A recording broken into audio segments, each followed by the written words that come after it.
Hay algo que ocurrió en el año 2008 que cambió para siempre la forma en que entiendo el dinero. No fue la crisis financiera en sí, aunque eso fue devastador para millones de personas. Fue lo que vi suceder con dos tipos de personas completamente distintas durante ese periodo. Uno era un empresario que conocí en un seminario en Chicago, un hombre que había pasado 15 años construyendo su negocio, acumulando propiedades, invirtiendo en bolsa y que en el espacio de 6 meses lo vio todo desmoronarse. No porque fuera incompetente, sino porque nunca había entendido realmente cómo funciona el dinero bajo presión. El otro era una mujer maestra de escuela primaria en Ohio, que no ganaba más de $40,000 al año, pero que salió de esa crisis con más dinero del que tenía cuando empezó. Y cuando le pregunté cómo lo había hecho, me dijo algo que nunca olvidé. Me dijo: Brian, yo simplemente seguí haciendo lo que siempre hice, porque lo que hago no depende de lo que pase afuera. Esa frase se me quedó grabada. Y desde entonces, cada vez que el mundo entra en una de estas turbulencias, cada vez que los mercados tiemblan, que los gobiernos anuncian crisis, que los titulares de los periódicos gritan catástrofe, yo vuelvo a esa frase, porque hay una verdad profunda ahí dentro que la mayoría de las personas nunca llega a comprender del todo. Hoy quiero hablar contigo sobre algo muy específico. Quiero hablar sobre lo que está pasando en el mundo en este momento, sobre esta crisis global que ya está afectando economías, empleos, ahorros y estilos de vida en todos los continentes. Y quiero explicarte por qué esta crisis podría afectar tu dinero mucho más de lo que crees. Pero también, y esto es lo más importante, ¿por qué no tiene por qué destruirte? Porque, de hecho, para algunas personas, esta crisis va a ser el punto de inflexión que los lleve a un nivel completamente nuevo de libertad financiera. No te voy a vender sueños, no te voy a decir que todo es fácil. He pasado demasiados años trabajando con personas reales, con historias reales, con problemas reales, como para insultarte con simplificaciones. Lo que sí te voy a dar hoy son principios que han funcionado durante décadas a través de guerras, recesiones, pandemias, colapsos de mercado y revoluciones tecnológicas. Principios que funcionaron antes de que yo naciera y que seguirán funcionando mucho después de que todos nosotros hayamos desaparecido. Así que acompáñame en esto. Vamos a ir despacio, vamos a ir profundo y al final de esta conversación quiero que sientas que tienes algo concreto, algo que puedes aplicar esta semana, esta noche, incluso en los próximos 10 minutos después de que termines de escucharme. Empecemos por entender algo fundamental. El dinero no es lo que crees que es. Sé que eso suena extraño. Llevamos toda la vida usando dinero, pensando en dinero, preocupándonos por dinero. Pero la gran mayoría de las personas, y cuando digo gran mayoría estoy hablando de más del 90% de la población, nunca ha entendido realmente qué es el dinero y cómo se comporta. El dinero es energía, es la representación de valor intercambiado. Pero más que eso, el dinero es un espejo. Refleja exactamente lo que piensas de ti mismo, lo que crees que mereces, lo que estás dispuesto a hacer y lo que no, lo que te da miedo y lo que te emociona. Y cuando llega una crisis como la que estamos viviendo ahora, ese espejo se vuelve mucho más claro, mucho más brutal, porque las crisis eliminan el ruido, eliminan las excusas, y lo que queda es la verdad de quién eres en relación con el dinero. Tengo un amigo que se llama Roberto. Conocí a Roberto hace unos 20 años en un evento en Ciudad de México. En ese entonces, Roberto tenía 32 años, trabajaba en una empresa de telecomunicaciones, ganaba un salario decente y vivía, según él mismo me describió, bien. Tenía coche, tenía un departamento rentado, salía los fines de semana, se tomaba vacaciones una vez al año. Todo muy normal, todo muy cómodo. Cuando le pregunté cuánto tenía ahorrado, se rió.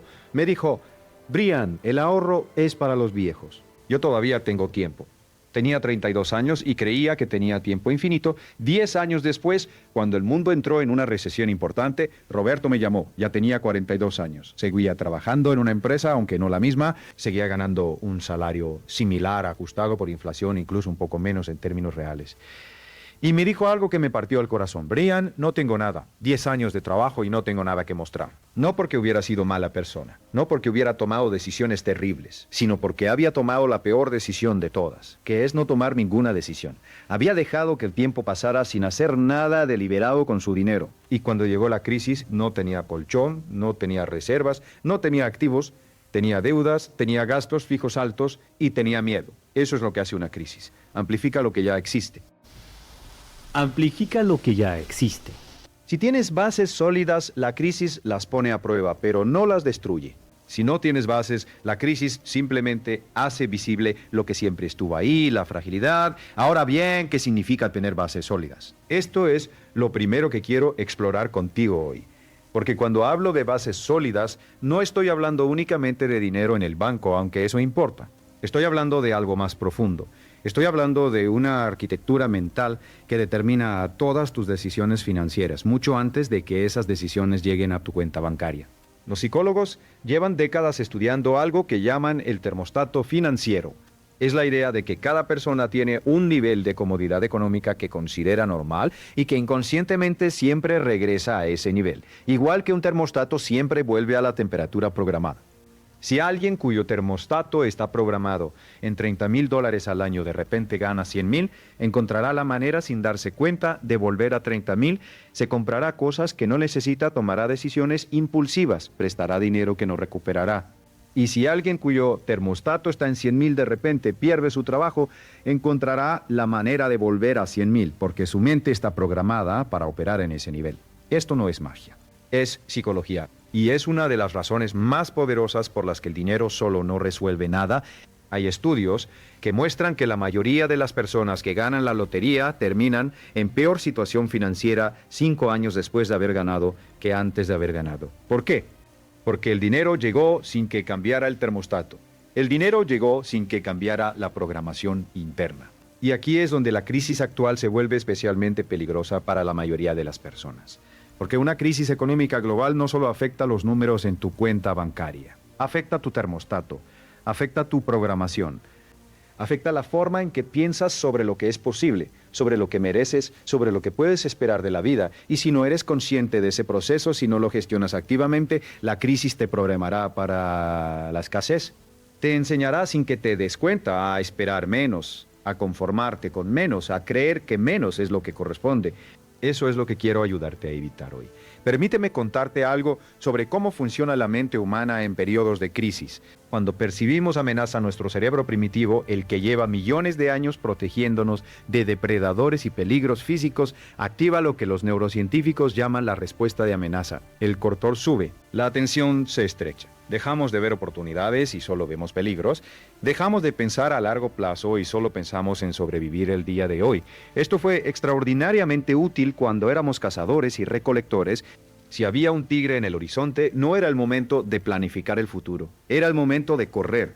Pero en el contexto financiero moderno, esta respuesta primitiva es absolutamente devastadora, porque las mejores decisiones financieras son exactamente lo opuesto a lo que el cerebro en modo amenaza quiere hacer.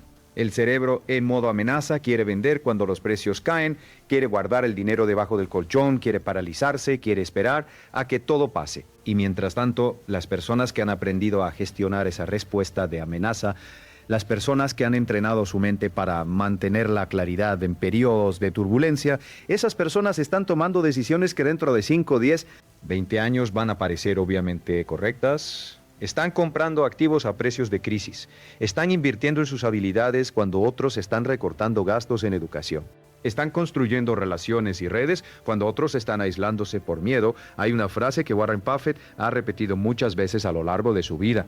Sé codicioso cuando otros tienen miedo y ten miedo cuando otros son codiciosos. Mucha gente ha escuchado esa frase. Muy poca gente la ha aplicado realmente. ¿Por qué? Porque aplicarla requiere ir en contra de tu instinto primitivo. Requiere entrenamiento, requiere disciplina, requiere exactamente el tipo de trabajo interno que la mayoría de las personas no está dispuesta a hacer. Hablemos de ese trabajo interno porque es el corazón de todo lo que vamos a explorar hoy. Cuando yo era joven, y cuando digo joven me refiero a mis 20 años, era pobre. No relativamente pobre, era genuinamente pobre. Dormí en mi coche durante varios meses. Trabajé en empleos que pagaban apenas lo suficiente para comer y durante ese periodo cometí todos los errores financieros que se pueden cometer. Gastaba lo poco que tenía en cosas que me hacían sentir mejor temporalmente. No ahorraba nada, no tenía plan, no tenía visión. Vivía completamente en el corto plazo. Lo que cambió mi vida no fue un golpe de suerte. No fue conocer a la persona correcta en el momento correcto, aunque eso también ayudó eventualmente. Lo que cambió mi vida fue un libro. Un libro que alguien me prestó, que ni siquiera me regaló, me prestó y que cambió fundamentalmente la forma en que pensaba sobre mí mismo y sobre el dinero. Ese libro me enseñó algo que en ese momento me pareció casi revolucionario, que las personas ricas no son ricas porque tuvieron suerte, sino porque piensan de manera diferente. Que la diferencia entre alguien que construye riqueza y alguien que no lo hace no está principalmente en los ingresos, ni en la educación, ni en las circunstancias familiares, aunque todo eso influye. Está en los hábitos de pensamiento, en los patrones de decisión, en la relación que tienen con el tiempo, con el riesgo, con el sacrificio y con el placer. Eso fue para mí como encender una luz en una habitación oscura. De repente vi que todo lo que yo creía sobre el dinero era parte del problema. Creía que el dinero era escaso, que había poco para todos, que para que yo tuviera más alguien tenía que tener menos. Creía que los ricos eran ricos porque habían tenido ventajas que yo no tenía. Creía que el ahorro era para personas con ingresos altos, no para alguien en mi situación. Creía que el futuro era incierto, así que para qué planificar. Cada una de esas creencias era un ancla, un peso que me mantenía exactamente donde estaba, sin importar cuánto trabajara, sin importar cuánto me esforzara. Y lo más interesante de todo es que esas mismas creencias con ligeras variaciones son las que escucho hoy en día en personas que ganan 10 veces lo que yo ganaba en esa época. Personas con títulos universitarios, con carreras exitosas, con ingresos respetables, que siguen ancladas por las mismas creencias limitantes sobre el dinero que yo tenía cuando dormía en mi coche. La crisis que estamos viviendo ahora va a hacer algo muy específico con esas creencias. Las va a reforzar para las personas que ya creen que el dinero es escaso. La crisis va a parecer la confirmación definitiva de que tenían razón. Para las personas que ya creen que el futuro es incierto y que no tiene sentido planificar, la crisis va a parecer la prueba irrefutable de que la planificación es inútil. Para las personas que ya creen que los ricos se hacen más ricos a expensas de los pobres, la crisis va a ofrecer ejemplos aparentemente infinitos de esa dinámica. Y esas personas estarán equivocadas. No porque el mundo sea perfecto ni justo, no lo es, sino porque esas creencias, aunque contengan elementos de verdad, son fundamentalmente inútiles como herramientas para construir tu propia vida financiera. Son creencias que te dan una explicación pero no te dan una solución. Te dicen por qué las cosas son difíciles pero no te dicen cómo superarlas. Quiero que pensemos juntos en algo. ¿Cuáles son las creencias que tienes sobre el dinero que nadie te enseñó explícitamente, pero que absorbiste de tu entorno? Las creencias de tu familia o las creencias de tu cultura. Las creencias de las personas con quienes creciste, porque todas esas creencias están operando ahora mismo en tu mente, influyendo en cada decisión que tomas sobre dinero, muchas veces sin que seas consciente de ello. En mis décadas de trabajo con personas de todos los países y todos los niveles de ingreso, he identificado un puñado de creencias que aparecen una y otra vez como los mayores obstáculos para la construcción de riqueza. Y quiero compartirlas contigo ahora, no para que te sientas mal si las reconoces en ti mismo, sino para que puedas empezar a cuestionarlas. La primera es la creencia de que el dinero cambia a las personas para mal. ¿Cuántas veces has escuchado eso? El dinero corrompe. El amor al dinero es la raíz de todos los males. Los ricos son egoístas. Estas frases, repetidas suficientes veces, crean una asociación inconsciente entre tener dinero y ser una mala persona. Y si en algún nivel profundo crees que tener dinero te convertiría en alguien que no quieres ser, tu mente inconsciente va a sabotear sistemáticamente tus esfuerzos por acumular riqueza. Es una forma de protegerse a uno mismo, una forma terriblemente costosa de protegerse. La verdad, lo que he visto en décadas de observación, es que el dinero no cambia a las personas, las amplifica. Si alguien es generoso antes de tener dinero, con dinero será más generoso. Si alguien es inseguro antes de tener dinero, con dinero esa inseguridad se manifestará de maneras más visibles. El dinero es un amplificador, no un transformador. Y entender eso libera algo muy importante porque significa que puedes buscar la riqueza sin miedo a perder quién eres. La segunda creencia limitante es que el ahorro es un sacrificio, que ahorrar significa privarse de cosas que quieres, que cada dólar que no gastas hoy es un dólar de placer perdido. Esta creencia es profundamente destructiva porque convierte el ahorro en algo que se siente como un castigo, y los seres humanos somos extraordinariamente buenos evitando las cosas que se sienten como castigos. La reencuadración que propongo y que he visto transformar la relación de muchas personas con el ahorro es esta: ahorrar no es privarte de algo hoy, es pagarte a ti mismo primero, es reconocer que tu futuro yo merece al menos el mismo nivel de cuidado y atención que tu yo presente. Cuando ahorras, no estás perdiendo placer, estás comprando libertad. Libertad futura, opciones futuras, seguridad futura. Y cuando lo ves así, el ahorro deja de ser un sacrificio y se convierte en una inversión en ti mismo. La tercera creencia y esta es especialmente relevante en el contexto de la crisis actual, es que no hay nada que puedas hacer para protegerte de las fuerzas económicas globales. Que eres pequeño, que el sistema es enorme, que los grandes jugadores siempre ganan y los pequeños siempre pierden. Esta creencia genera una sensación de impotencia que paraliza completamente la acción. Y es parcialmente verdad. No puedes controlar las tasas de interés, no puedes controlar la inflación, no puedes controlar las decisiones de los bancos centrales, ni las guerras comerciales, ni las pandemias, pero puedes controlar cómo respondes a todo eso. Puedes controlar tus hábitos, puedes controlar tus decisiones, puedes controlar si tienes un fondo de emergencia o no, si tienes deudas de alto interés o no, si tienes múltiples fuentes de ingreso o dependes de una sola. Y en el largo plazo lo que controlas importa mucho más que lo que no controlas. Esto no es pensamiento positivo vacío. Es una observación empírica de lo que distingue a las personas que prosperan en periodos de crisis de las que son destruidas por ellos. Hablemos ahora de algo muy concreto. Hablemos de lo que esta crisis específica, la que estamos viviendo en este momento, está haciendo a las finanzas de las personas comunes. ¿Y qué puedes hacer al respecto? Las crisis económicas globales tienen un patrón. No son idénticas, cada una tiene sus características propias, pero siguen una lógica que se repite con variaciones. Primero hay una fase de negación, donde la mayoría de las personas no quiere creer que las cosas están tan mal como parecen. Luego hay una fase de pánico, donde el miedo se generaliza y las malas decisiones se multiplican. Luego hay una fase de adaptación, donde los más resilientes empiezan a encontrar su camino. Y finalmente hay una fase de recuperación que siempre llega, aunque nadie sabe exactamente cuándo. El problema es que la mayoría de las personas toma sus peores decisiones financieras en la fase de pánico. Venden activos a precios mínimos. Contraen deudas para mantener un estilo de vida que ya no pueden sostener. Se paralizan y dejan de invertir en su desarrollo personal y profesional justo cuando más necesitan hacerlo. Y cuando llega la fase de recuperación se encuentran sin los activos que habrían multiplicado su valor, cargando deudas que los asfixian y con habilidades que ya no son competitivas. Yo he visto este ciclo repetirse.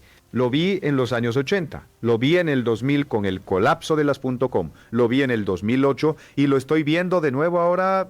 Y cada vez, sin excepción, las personas que salen adelante son las que mantienen la claridad cuando otros pierden la cabeza. Las que siguen sus principios cuando la presión emocional es máxima, las que entienden que una crisis no es el fin del mundo, sino un periodo de redistribución donde los activos, las oportunidades y el poder económico se redistribuyen de quienes no estaban preparados hacia quienes sí lo estaban. Eso puede sonar duro, pero es la realidad. Y prefiero darte la realidad que darte consuelo vacío. Entonces, ¿cómo te preparas? ¿Cómo construyes esa resiliencia financiera que te permite no solo sobrevivir una crisis, sino potencialmente salir de ella en mejor posición que cuando entró? Hay 7 principios que he observado consistentemente en personas que prosperan a través de las crisis. Voy a compartirlos contigo ahora y quiero que los escuches no como reglas abstractas, sino como principios vivos que puedes empezar a aplicar inmediatamente. El primer principio es lo que yo llamo la regla del 10%.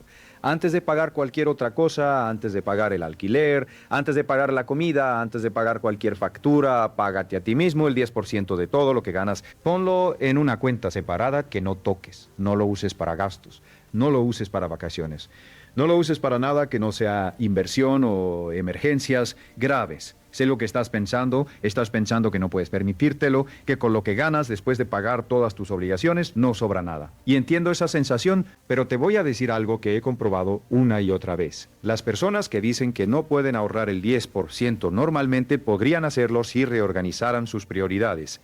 El problema no es el ingreso, es el orden en que se asigna ese ingreso. Cuando te pagas a ti mismo primero, algo interesante ocurre, te adaptas, encuentras maneras de vivir con el 90% restante que antes no veías porque no tenías la presión de hacerlo. Es como cuando tienes un plazo de entrega, de repente encuentras tiempo y energía que antes parecían no existir. Y si genuinamente el 10% es imposible ahora mismo, empieza con el 1%, luego el 2%. Luego el 5. El hábito importa más que la cantidad inicial. El hábito de pagarte a ti mismo primero es uno de los hábitos más transformadores que puedes desarrollar y en el contexto de una crisis económica es literalmente la diferencia entre tener opciones y no obtenerlas. El segundo principio es construir un fondo de emergencia antes de cualquier otra inversión. Esto contradice el consejo de muchos entusiastas de la inversión que te dirán que cualquier dinero que no está trabajando para ti es dinero perdido. Pero un fondo de emergencia no es dinero perdido. Es el fundamento sobre el que todo lo demás se construye. ¿Cuánto debería ser ese fondo? El estándar que recomiendo es entre 3 y 6 meses de gastos esenciales. No gastos totales, gastos esenciales. Lo que necesitas para vivir, no para vivir bien, sino para vivir bien, sino para vivir. Ese número multiplicado por 6 es tu objetivo de fondo de emergencia. Con ese fondo en su lugar, algo cambia en tu psicología. Dejas de tomar decisiones desde el miedo.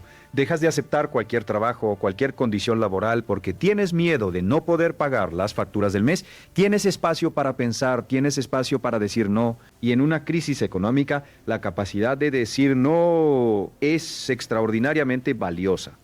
El tercer principio es eliminar las deudas de alto interés con urgencia. Las tarjetas de crédito, los préstamos personales, cualquier deuda que cobre más del 15 o 20% anual. Estas deudas son el mayor ladrón de riqueza que existe para la persona común. Cada mes que pagas intereses del 20% en una deuda de tarjeta de crédito, estás trabajando esencialmente para el banco. Estás entregando una parte significativa de tu esfuerzo a una institución que no te ha dado nada a cambio excepto la ilusión de poder adquisitivo. En una crisis, estas deudas se vuelven aún más peligrosas porque cuando los ingresos caen o se vuelven inciertos, los intereses no disminuyen, siguen acumulándose y lo que era manejable en tiempos normales puede convertirse rápidamente en una espiral de la que es muy difícil salir. Si tienes múltiples deudas de alto interés, hay dos estrategias principales para eliminarlas. La primera es la llamada bola de nieve. Pagas mínimos en todas las deudas, excepto la más pequeña en la que concentras todo el dinero extra disponible. Cuando la eliminas, usas ese dinero para atacar la siguiente. La ventaja de este método es psicológica. Las victorias tempranas generan momentum y motivación. La segunda estrategia es la avalancha. Atacas primero la deuda con el interés más alto independientemente del tamaño. Matemáticamente es más eficiente, pero requiere más paciencia porque las victorias tardan más en llegar. Cualquiera de las dos funciona. La mejor es la que realmente vas a seguir. Y esto me lleva a un punto más amplio sobre la disciplina financiera. La disciplina no es fuerza de voluntad. Este es un malentendido fundamental que hace que mucha gente fracase en sus objetivos financieros. Creemos que las personas disciplinadas tienen alguna reserva especial de fuerza de voluntad que los demás no tienen. Pero la investigación en psicología del comportamiento muestra algo diferente. Las personas que parecen más disciplinadas no son las que tienen más fuerza de voluntad. Son las que han diseñado su entorno y sus sistemas de tal manera que las buenas decisiones son fáciles y las malas decisiones son difíciles. Esto es algo que los japoneses llevan practicando durante siglos. Lo llaman Kaizen, mejora continua a través de pequeños cambios sistemáticos, no grandes gestos heroicos de voluntad, sino pequeños ajustes en el sistema que hacen que el comportamiento correcto sea el camino de menor resistencia. Aplicado a las finanzas, esto significa automatizar el ahorro para que no tengas que tomar la decisión cada mes. Significa no tener tarjetas de crédito de alto límite si sabes que eres susceptible a gastar impulsivamente. Significa no ir al supermercado con hambre. Significa tener un presupuesto escrito. No porque seas malo con los números, sino porque lo que se escribe se vuelve real y lo que no se escribe permanece vago y manipulable. El cuarto principio es diversificar tus fuentes de ingreso. Esta es probablemente la lección más importante de cualquier crisis económica y también la que más se ignora en tiempos de bonanza. Cuando todo va bien, tener un solo ingreso parece perfectamente razonable. Cuando todo va mal, esa dependencia de una sola fuente se convierte en una vulnerabilidad existencial. ¿Qué significa diversificar en la práctica? No significa necesariamente tener 5 trabajos. Significa pensar en cómo puedes generar valor de maneras diferentes. Puede ser un proyecto paralelo relacionado con tus habilidades actuales. Puede ser una inversión que genere ingresos pasivos, aunque sea pequeños al principio. Puede ser algo que creas, un curso, un libro, un producto que pueda venderse sin requerir tu tiempo continuo. Puede ser simplemente una habilidad adicional que te haga más valioso en el mercado laboral y te dé opciones si tu empleo actual desaparece.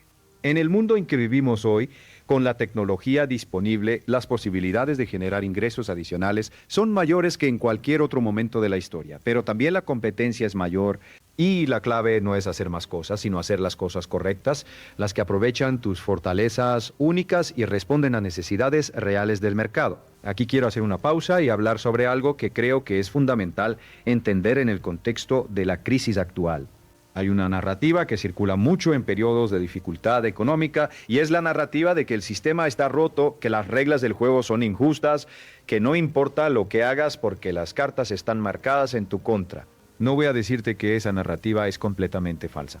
Hay desigualdades sistémicas reales, hay ventajas y desventajas que no dependen del mérito individual. Todo eso es cierto, pero también es cierto que esa narrativa, si la adoptas como tu verdad personal, te paraliza. Te convierte de agente activo en víctima pasiva, y la víctima no construye riqueza. La víctima espera que alguien más resuelva sus problemas. La víctima culpa al sistema de su situación. Y mientras tanto, el tiempo pasa, las oportunidades se van, y la brecha entre donde estás y donde podrías estar se hace más grande. El antídoto no es la ingenuidad, no es creer que todo es posible para todos con solo esforzarse lo suficiente. El antídoto es lo que yo llamo responsabilidad radical.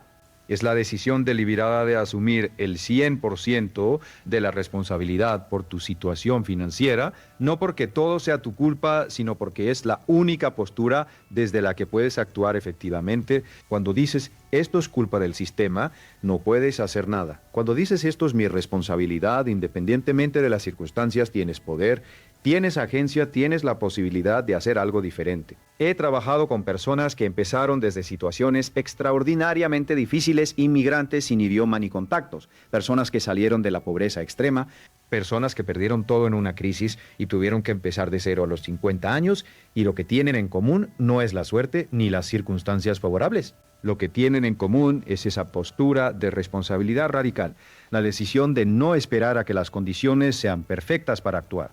El quinto principio es invertir en ti mismo antes que en cualquier activo externo. Esto puede sonar contraintuitivo en un momento en que todos hablan de criptomonedas, de bolsa, de bienes raíces, de las últimas tendencias de inversión.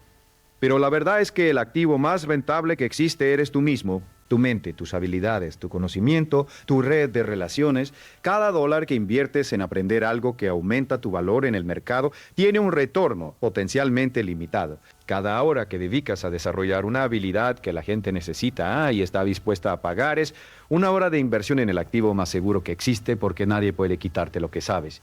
En una crisis esto es especialmente importante porque los mercados externos son volátiles y en gran medida incontrolables. Pero tu capacidad de crear valor, si la has desarrollado, permanece. Puede que tengas que adaptarla, puede que tengas que aplicarla en contextos diferentes, pero no desaparece. Conozco a un hombre que perdió su negocio durante la crisis del 2008, perdió prácticamente todo. A los 47 años tuvo que empezar de nuevo, pero había pasado los 20 años anteriores aprendiendo constantemente, desarrollando habilidades, construyendo relaciones, y cuando tuvo que empezar de nuevo, lo que tenía era suficiente.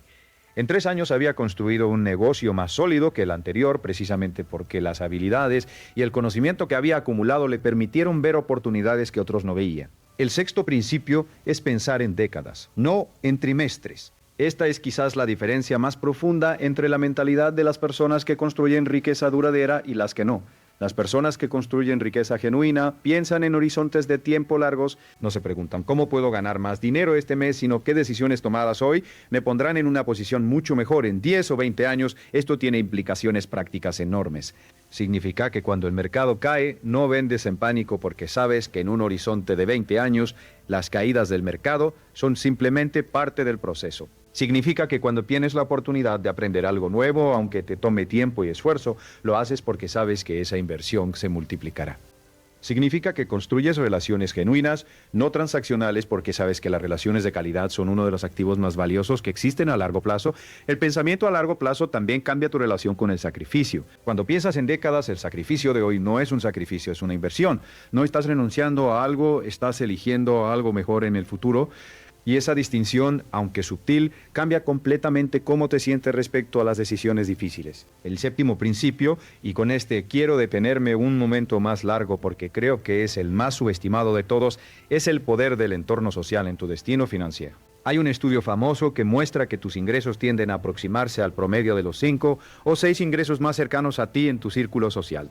No es una ley absoluta, hay excepciones, pero la tendencia es real y está bien documentada. Las personas con quienes pasas más tiempo influyen en tus estándares, en tus expectativas, en lo que consideras normal, en las conversaciones que tienes, en las oportunidades que llegan a ti. Si todas las personas en tu entorno inmediato tienen una relación de escasez con el dinero, si todas hablan del dinero como algo que nunca alcanza, si todas tienen los mismos hábitos financieros que tú quieres cambiar, el esfuerzo que requiere cambiar esos hábitos es exponencialmente mayor. No porque esas personas sean malas, sino porque el entorno moldea el comportamiento de maneras profundas y en gran medida inconscientes. Por eso, una de las inversiones más importantes que puedes hacer es en tu entorno social. Busca personas que estén donde tú quieres estar financieramente, no para impresionarlas ni para copiarlas ciegamente, sino para aprender de ellas, para que sus estándares eleven los tuyos, para que sus conversaciones se expandan, lo que consideras posible. Esto puede significar unirte a grupos, comunidades, asociaciones, donde estén personas con mentalidad de crecimiento financiero. Puede significar buscar un mentor, alguien que haya hecho lo que tú quieres hacer y esté dispuesto a compartir su experiencia. Puede significar simplemente ser más selectivo sobre con quién pasas tu tiempo y sobre qué conversaciones participas. Ahora quiero hablar sobre algo que muchas personas en periodos de crisis olvidan completamente y es la oportunidad, porque sí, las crisis traen destrucción, traen dificultad, incertidumbre, pérdida, pero también traen oportunidades que no existen en ningún otro momento. Cuando los precios de los activos caen, los que tienen capital pueden comprar cosas que en condiciones normales estarían fuera de su alcance. Cuando las empresas recortan gastos y despiden personal, los emprendedores que saben identificar necesidades del mercado pueden llenar esos vacíos. Cuando la incertidumbre paraliza a la mayoría, los que mantienen la claridad pueden moverse más rápido y con menos competencia. Esto no es teoría, es historia. Algunas de las empresas más grandes y exitosas del mundo fueron fundadas durante recesiones. Disney fue fundada en 1923, en un periodo económico muy difícil. General Motors se consolidó durante la Gran Depresión. Microsoft fue fundada en 1975, en medio de una recesión. Airbnb y Uber fueron fundadas durante la crisis de 2008. Las crisis crean necesidades nuevas, eliminan competidores débiles y obligan a la innovación. No te estoy diciendo que salgas ahora mismo a fundar una empresa, si eso no es tu camino. Te estoy diciendo que la crisis actual, como todas las crisis, tiene dos caras. Y la cara que ves depende en gran medida de dónde estás parado mentalmente.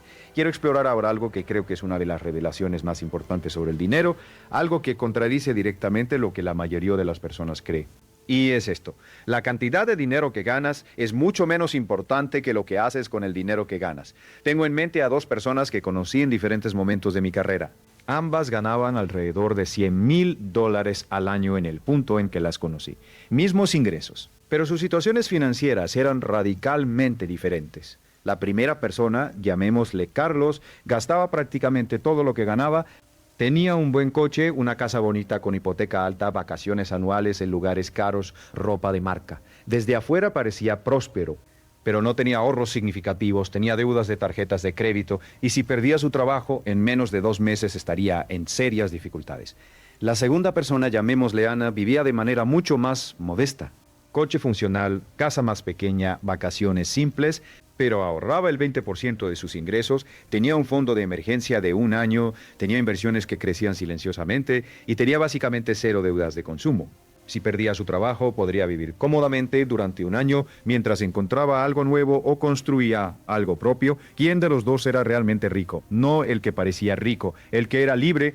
Y aquí está la revelación que contradice la creencia popular.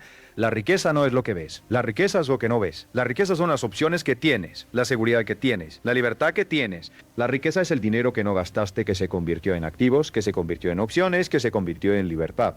Hay un libro maravilloso de Morgan Housel llamado La psicología del dinero, donde él hace exactamente este punto. Dice que la riqueza son los activos financieros que aún no has convertido en las cosas que ves. El coche lujoso que ves es la riqueza que no tiene su dueño.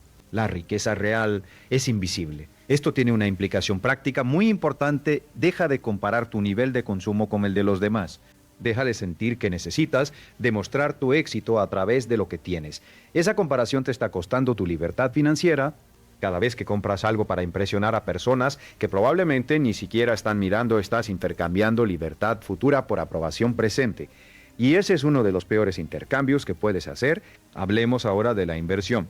Porque en el contexto de la crisis actual, mucha gente está confundida sobre qué hacer con su dinero. ¿Guardarlo? ¿Invertirlo? ¿En qué? ¿Cuándo? Lo primero que quiero decirte es que no soy un asesor financiero y que nada de lo que digo debe tomarse como consejo de inversión específico. Cada situación personal es diferente y requiere análisis específico. Lo que sí puedo compartir contigo son principios generales que han probado su valor a través del tiempo. El principio más fundamental de la inversión es uno que la mayoría de las personas intelectualmente entiende, pero emocionalmente no aplica, y es el tiempo en el mercado es más importante que el momento de entrada al mercado.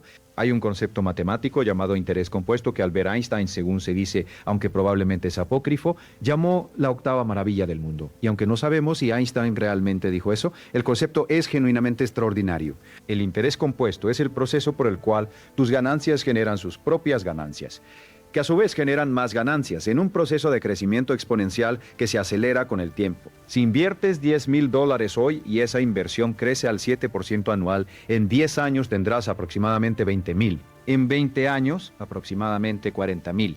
En 30 años, aproximadamente 80,000. En 40 años, aproximadamente 150,000. El mismo dinero, sin añadir nada más, se multiplica por 15 en 40 años simplemente por el paso del tiempo. Ahora añade contribuciones regulares a ese proceso y los números se vuelven verdaderamente extraordinarios. Pero el punto clave es que el tiempo es el ingrediente más importante. Y cada año que esperas para empezar a invertir es un año de crecimiento compuesto que pierdes para siempre. En una crisis, la tentación es esperar a que las cosas se estabilicen, esperar a que los mercados se recuperen, esperar a que haya más certeza, pero esperar tiene un costo. El costo del tiempo perdido, el costo de las oportunidades que se van y en muchos casos el costo de comprar activos más caros después de que se hayan recuperado en lugar de comprarlos baratos durante la crisis. Dicho esto, invertir en una crisis requiere algo que ya hemos mencionado, tener las bases en su lugar, fondo de emergencia, sin deudas de alto interés, ingresos estables o diversificados. Si esas bases no están, invertir en mercados volátiles es apostar, no invertir. Porque si necesitas ese dinero de repente, puede que tengas que venderlo en el peor momento posible. Quiero hablar también sobre algo que creo que es una trampa especialmente peligrosa en el mundo actual, y es la trampa de las inversiones de moda. Las criptomonedas, los tokens no fungibles, las acciones de empresas de moda, los esquemas de hazte rico rápido que proliferan especialmente en periodos de incertidumbre económica. No digo que todas estas cosas sean malas, digo que son peligrosas para la mayoría de las personas porque requieren conocimiento especializado, tolerancia al riesgo y sobre todo la capacidad de perder todo lo que inviertes sin que eso destruya tu situación financiera. Si estás invirtiendo dinero que no puedes permitirte perder en activos de alto riesgo, no estás invirtiendo, estás jugando. Y el casino siempre gana a largo plazo. La inversión inteligente, la que construye riqueza de manera sostenible, es aburrida. Es sistemática, es regular, es diversificada y es paciente. No genera las historias emocionantes que se viralizan en redes sociales, pero funciona. Ha funcionado durante décadas y seguirá funcionando.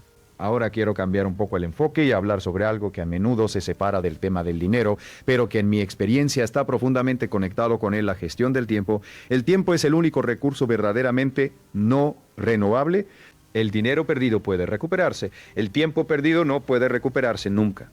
Y la forma en que gestionas tu tiempo determina en gran medida la cantidad de valor que puedes crear y por tanto la cantidad de dinero que puedes ganar y la calidad de vida que puedes construir.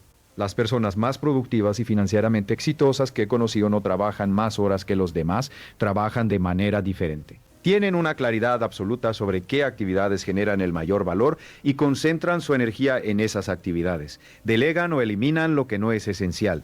Protegen su tiempo con la misma ferocidad con que protegen su dinero. Hay un principio que yo llamo la ley del 70%. Observando a personas de alto rendimiento, he notado que aproximadamente el 70% de su tiempo está dedicado a actividades que directamente generan valor, ya sea económico, relacional o de crecimiento personal. El 30% restante es necesario pero no directamente productivo. En contraste, la persona promedio invierte quizás el 30% de su tiempo en actividades de alto valor y el 70% en actividades de alto valor y el 70% en actividades de bajo valor. Esta inversión de la proporción explica gran parte de la diferencia en resultados, no porque las personas exitosas sean más inteligentes o más talentosas, sino porque son más deliberadas sobre cómo usan su tiempo. ¿Cómo aplicas esto en tu vida? Empieza por hacer un inventario honesto de cómo usas tu tiempo durante una semana típica. Anota todo lo que haces, ¿Cuánto tiempo le dedicas y si ese tiempo está generando valor real en tu vida? El resultado puede ser sorprendente, incluso perturbador, pero es necesario para tomar decisiones informadas sobre dónde puedes hacer cambios. En el contexto de una crisis económica, la gestión del tiempo se vuelve aún más crítica porque hay más presión, más distracciones, más urgencias falsas que compiten por tu atención. Las personas que mantienen su enfoque en las actividades de mayor valor durante una crisis son las que salen de ella en mejor posición. Quiero hablar ahora sobre algo que toca el corazón de todo lo que hemos discutido hoy, y es la diferencia entre riqueza y prosperidad, porque creo que mucha gente busca riqueza cuando lo que realmente quiere es prosperidad y esa confusión genera mucho sufrimiento innecesario. La riqueza es una cantidad, es un número en una cuenta bancaria, un valor en activos, una cifra en un balance. La prosperidad es una calidad de vida. Es la sensación de que tienes suficiente, que estás creciendo, que tus relaciones son buenas, que tu trabajo tiene significado, que tu futuro es prometedor. Puedes tener mucho dinero y no ser próspero, y puedes ser próspero sin tener una fortuna. La prosperidad tiene componentes que el dinero no puede comprar directamente, aunque el dinero puede crear las condiciones para ellos. La salud, las relaciones profundas, el propósito, la paz mental. La libertad de elegir cómo pasas tu tiempo. Cuando la gente me dice que su objetivo es hacerse rico, yo siempre les pregunto, ¿para qué? ¿Qué cambiará en tu vida cuando seas rico? ¿Qué tendrás entonces que no tienes ahora? Y las respuestas que dan, cuando son honestas, no son sobre dinero, son sobre libertad, sobre seguridad, sobre opciones, sobre poder hacer lo que aman sin tener que preocuparse por las facturas. Y cuando entiendes eso, cuando entiendes que el dinero es un medio y no un fin, algo cambia en tu relación con él. Dejas de perseguirlo con desesperación y empiezas a construirlo con propósito. Y paradójicamente, cuando lo persigues menos y lo construyes con más inteligencia, tiende a llegar con más facilidad. Esto me lleva a hablar sobre la relación entre el trabajo, el valor y el dinero, porque hay una creencia muy extendida que dice que la cantidad de dinero que ganas es proporcional al esfuerzo que pones. Que si trabajas más duro, ganarás más. Que el camino al éxito financiero es el trabajo duro. El trabajo duro es necesario, pero no suficiente. He conocido a personas que trabajan extraordinariamente duro toda su vida y mueren pobres. Y he conocido a personas que trabajan con inteligencia, no necesariamente más horas, y construyen riqueza significativa. La diferencia no está en la cantidad de esfuerzo, sino en el tipo de valor que crean y cómo posicionan ese valor en el mercado. El mercado no paga por esfuerzo, paga por valor. Y el valor no es proporcional al esfuerzo. Alguien que puede resolver un problema que otros no pueden resolver, independientemente de cuánto tiempo le tome, puede cobrar mucho más que alguien que trabaja 12 horas al día haciendo algo que muchos otros pueden hacer. Por eso, una de las preguntas más importantes que puedes hacerte es: ¿qué valor único puedo crear que el mercado necesita y está dispuesto a pagar? No qué puedo hacer, sino qué valor único puedo crear. Esa distinción es fundamental. En el contexto de la crisis actual, esta pregunta se vuelve urgente porque las crisis aceleran cambios que ya estaban ocurriendo. Industrias que ya estaban en declive se aceleran en su caída, necesidades que ya existían se vuelven más urgentes. Y las personas que han identificado claramente qué valor único pueden crear están en una posición muy diferente a las que simplemente hacen lo que siempre han hecho esperando que el mundo no cambie. ¿Has pensado en esto recientemente? ¿Has examinado honestamente qué hace que tú seas valioso en el mercado actual? Tus habilidades son las mismas que tenías hace 5 años. El mundo ha cambiado en formas que afectan la demanda de lo que tú ofreces. Estas no son preguntas cómodas, pero son las preguntas correctas. Quiero hablar ahora sobre algo que he observado en mis años de trabajo con emprendedores y profesionales de alto rendimiento y que creo que es uno de los patrones más consistentes en las personas que construyen riqueza duradera. Es lo que yo llamo el hábito de la revisión. Las personas que construyen riqueza de manera consistente no simplemente trabajan y esperan que las cosas funcionen. Regularmente se detienen, revisan su situación, evalúan si están en el camino correcto y hacen ajustes, no de manera obsesiva, no de manera que genere ansiedad, sino de manera sistemática y deliberada. Esto puede ser tan simple como una revisión mensual de tus finanzas personales. ¿Cuánto ganaste? ¿Cuánto gastaste? ¿Cuánto ahorraste? ¿Cómo están tus inversiones? No para angustiarte con los números, sino para mantener el control, para ver las tendencias, para identificar problemas antes de que se vuelvan crisis. También incluye una revisión regular de tus objetivos. ¿Siguen siendo los objetivos correctos?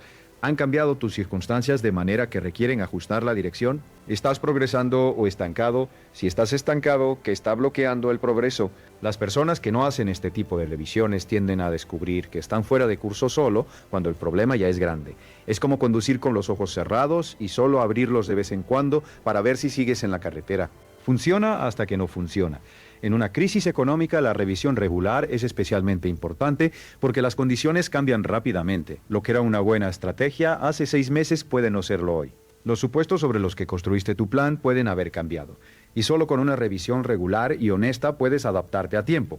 Quiero hacer una pausa aquí y hablar sobre el miedo, porque todo lo que hemos discutido hoy, los hábitos, las estrategias, los principios, todo ello requiere actuar a pesar del miedo. Y el miedo en una crisis económica es real, es legítimo y puede ser paralizante. El miedo no es el problema. El miedo es información, es tu sistema nervioso diciéndote que algo importante está en juego, que necesitas prestar atención. El problema no es el miedo, sino lo que haces con él. Hay 2 respuestas al miedo. Una es la parálisis, la otra es la acción deliberada. La parálisis te mantiene donde estás mientras el mundo cambia alrededor de ti. La acción deliberada, aunque sea pequeña, aunque sea imperfecta, te mueve hacia adelante. He conocido a personas que en los momentos más difíciles de su vida, cuando todo parecía perdido, encontraron una claridad extraordinaria precisamente porque ya no tenían nada que perder. Ya no tenían que proteger una imagen, ya no tenían que mantener las apariencias, ya no tenían que fingir que todo estaba bien, y desde esa claridad tomaron decisiones que cambiaron el curso de su vida. No te deseo llegar a ese punto, pero sí te invito a acceder a esa claridad ahora voluntariamente antes de que las circunstancias te fuercen a ella. La claridad que viene de preguntarte honestamente, ¿cuál es mi situación real? No la situación que me gustaría tener, no la situación que presento en redes sociales, sino la situación real. ¿Qué tengo? ¿Qué debo? ¿Qué gano? ¿Qué gasto? ¿A dónde voy? Si sigo en este camino, esa honestidad puede ser incómoda, puede revelar cosas que preferirías no ver, pero es el punto de partida de cualquier cambio real. No puedes llegar a donde quieres ir si no sabes claramente de dónde estás partiendo. Hay algo que quiero decirte sobre los errores financieros. Todos los cometemos, yo los he cometido, las personas más exitosas que conozco los han cometido. Los errores no son el problema. El problema es no aprender de ellos, o peor aún, no reconocerlos como errores y seguir repitiéndolos. Uno de los errores más comunes que veo es lo que yo llamo el síndrome del siguiente nivel. Es la creencia de que cuando llegues al siguiente nivel, cuando ganes más, cuando tengas más, entonces empezarás a ahorrar, entonces empezarás a invertir, entonces empezarás a tomar en serio tus finanzas. Pero el siguiente nivel nunca llega, o cuando llega trae nuevos gastos que llenan el espacio del ingreso adicional y el ciclo se repite. La verdad es que los hábitos financieros que tienes hoy son los hábitos que tendrás mañana, a menos que hagas algo deliberado para cambiarlos. Si no puedes ahorrar el 10% de lo que ganas ahorrar, no ahorrarás el 10% cuando ganes el doble. Si no puedes vivir dentro de tus posibilidades ahora, no podrás hacerlo cuando tus posibilidades sean mayores. Porque el estilo de vida siempre tiende a expandirse para llenar los ingresos disponibles, a menos que haya una disciplina consciente que lo impida. El momento de empezar no es cuando las condiciones sean perfectas. El momento de empezar es ahora con lo que tienes desde donde estás. Incluso si es solo un pequeño paso, incluso si parece insignificante, porque el hábito que construyes hoy es más valioso que la cantidad que ahorras hoy. Quiero hablar sobre algo que creo que es especialmente relevante para las personas jóvenes que pueden estar escuchando esto, aunque en realidad aplica a cualquier edad. Es la idea de que el tiempo es tu mayor activo financiero. Si tienes 20 o 30 años, tienes algo que el dinero no puede comprar: tiempo. Décadas de interés compuesto por delante. Décadas para aprender de errores y corregir el rumbo. Décadas para construir habilidades, relaciones, activos. El mayor error que puedes cometer a esa edad es creer que tienes tiempo infinito y que las decisiones de hoy no importan mucho porque siempre puedes empezar mañana. Mañana siempre parece más cerca de lo que está. Y de repente, sin que nadie te avise, tienes 40 años y luego 50, y las decisiones que no tomaste a los 20 y 30 tienen consecuencias que ahora son mucho más difíciles de revertir. Esto no es para generar culpa si tienes 40 o 50 y sientes que has perdido tiempo. Nunca es demasiado tarde para empezar, pero es para generar urgencia. La urgencia de empezar hoy, no mañana. La urgencia de tomar la primera acción, por pequeña que sea, en la dirección correcta. Y si tienes más de 40 años y sientes que empezaste tarde, quiero que sepas algo. La experiencia que tienes, el conocimiento que has acumulado, los errores de los que has aprendido, todo eso tiene un valor enorme. Las personas que empiezan a construir riqueza más tarde en la vida a menudo lo hacen con más eficiencia que las que empezaron jóvenes, precisamente porque tienen más claridad sobre lo que quieren y más capacidad para evitar los errores que cometen los jóvenes. Hablemos de algo que muy pocas personas discuten abiertamente, pero que creo que es fundamental para el éxito financiero a largo plazo: la relación entre el dinero y la salud. Tu capacidad de generar ingresos, de trabajar, de aprender, de tomar buenas decisiones, depende directamente de tu salud física y mental. Una persona con mala salud tiene una capacidad significativamente reducida para crear valor y construir riqueza. Y sin embargo, la salud es frecuentemente lo primero que se sacrifica cuando hay presión financiera. Se recorta el ejercicio porque no hay tiempo, se come peor porque es más barato, se duerme menos porque hay que trabajar más. Este es un error de cálculo terrible. La salud no es un lujo, es la base sobre la que todo lo demás se construye, y las inversiones en salud, en sueño de calidad, en alimentación nutritiva, en ejercicio regular, en gestión del estrés, tienen retornos que van mucho más allá de lo físico. Afectan directamente tu productividad, tu claridad mental, tu capacidad de tomar buenas decisiones, tu energía para crear valor. En el contexto de una crisis económica donde el estrés es elevado y la tentación de sacrificar la salud por el trabajo es grande, mantener estos hábitos de salud básicos es una decisión financiera tanto como una decisión de salud. Quiero hablar también sobre las relaciones, porque creo que subestimamos profundamente el impacto de las relaciones en nuestro éxito financiero. No en el sentido superficial de conocer a las personas correctas, aunque eso también importa, sino en un sentido más profundo. Las relaciones de calidad, las relaciones basadas en confianza, respeto mutuo y genuino, interés en el bienestar del otro, son uno de los activos más valiosos que puedes tener. En términos puramente prácticos, las oportunidades de negocio, los empleos, las inversiones, los clientes, la mayoría de las cosas buenas que suceden en la vida de las personas exitosas llegan a través de sus relaciones.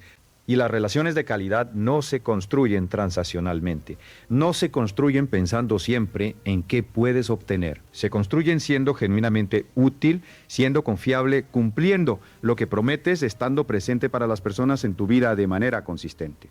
Hay una inversión de tiempo y energía en las relaciones que no tiene retorno inmediato visible, pero que a largo plazo es extraordinariamente valiosa.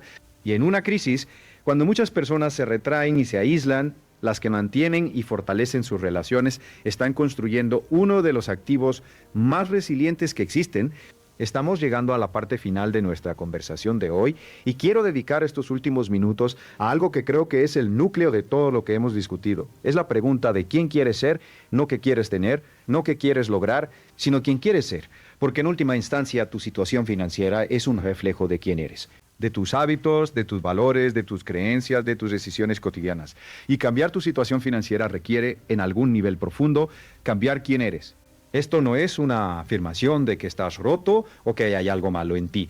Es simplemente reconocer que el crecimiento financiero y el crecimiento personal son inseparables. No puedes construir una vida financiera diferente sin convertirte en una persona diferente, en el sentido de desarrollar hábitos diferentes, perspectivas diferentes, capacidades diferentes, porque significa que el camino hacia la libertad financiera no es un camino de sacrificio y privación, es un camino de crecimiento, es un camino de convertirte en más de lo que eres, de desarrollar más disciplina, más claridad, más sabiduría, más capacidad para crear valor.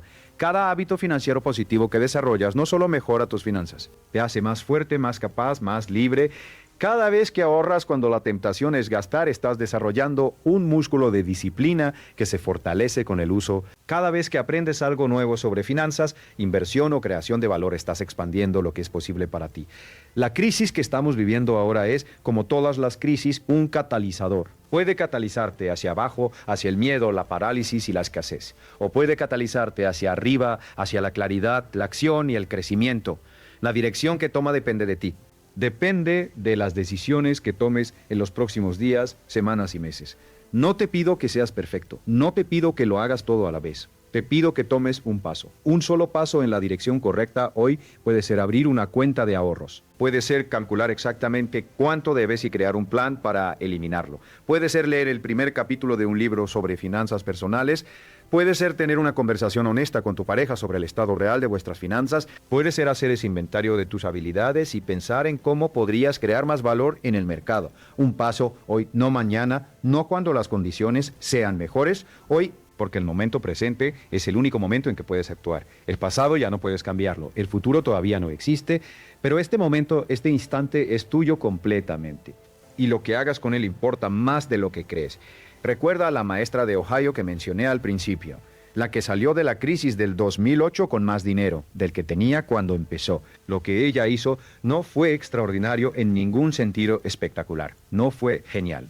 No fue valiente en el sentido de hacer algo dramático, simplemente siguió haciendo lo que siempre hacía porque lo que hacía no dependía de lo que pasara afuera. Eso es lo que quiero para ti.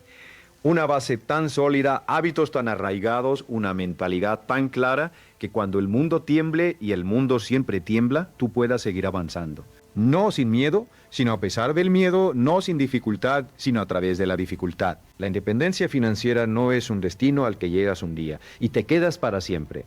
Es un camino que recorres cada día, con cada decisión, con cada hábito, con cada elección de cómo usar tu tiempo, tu energía y tu dinero. Y cada día que caminas ese camino te hace más libre, más fuerte, más capaz. Esta crisis pasará, como han pasado todas las crisis antes de esta. Los mercados se recuperarán, las economías se adaptarán. Las personas que hayan usado este periodo para construir bases más sólidas, para desarrollar habilidades más relevantes, para crear activos en lugar de pasivos, para fortalecer sus relaciones, esas personas saldrán de este periodo en una posición que hace un año parecía imposible. ¿Serás una de ellas? Eso depende de ti. Depende de las decisiones que tomes hoy. Depende de si eres capaz de ver más allá del ruido y el miedo del momento presente y mantener los ojos en el horizonte de lo que estás construyendo. Yo creo que puedes hacerlo, no porque tenga una fe ciega en la naturaleza humana, sino porque he visto a personas en situaciones mucho más difíciles que la tuya construir vidas extraordinarias a través de exactamente los principios que hemos discutido hoy. Personas que empezaron sin nada. Personas que perdieron todo y empezaron de nuevo. Personas que enfrentaron obstáculos que habrían paralizado a la mayoría. Lo que tenían en común no era talento excepcional ni suerte extraordinaria. Tenían claridad sobre lo que querían. Tenían disciplina para hacer lo necesario aunque no tuvieran ganas. Tenían paciencia para pensar a largo plazo cuando todo a su alrededor gritaba urgencia y tenían la humildad de seguir aprendiendo, de seguir creciendo, de nunca creer que ya sabían todo lo que necesitaban saber. Esas son cualidades que tú también puedes desarrollar. Que de hecho si has llegado hasta aquí en esta conversación, probablemente ya estás desarrollando, porque la persona que está dispuesta a sentarse durante una hora a pensar seriamente sobre su situación financiera y los principios que la gobiernan, esa persona ya está haciendo algo que la mayoría no hace. Ya está invirtiendo en su mayor activo, que es su mente. Así que te dejo con esto. La crisis actual es real. Sus efectos en tu dinero pueden ser significativos, pero no tienen que ser definitivos, no tienen que ser la última palabra sobre tu historia financiera. Porque esa historia la escribes tú con cada decisión, con cada hábito, con cada momento en que eliges la disciplina sobre el impulso, el largo plazo sobre el corto plazo, el crecimiento sobre la comodidad. El mundo puede estar en crisis, pero tú puedes estar en construcción. Esa es la diferencia que marca toda la diferencia. Gracias por estar aquí hoy. Gracias por tu tiempo y tu atención. Ahora ve y haz algo con lo que has aprendido. No mañana, ahora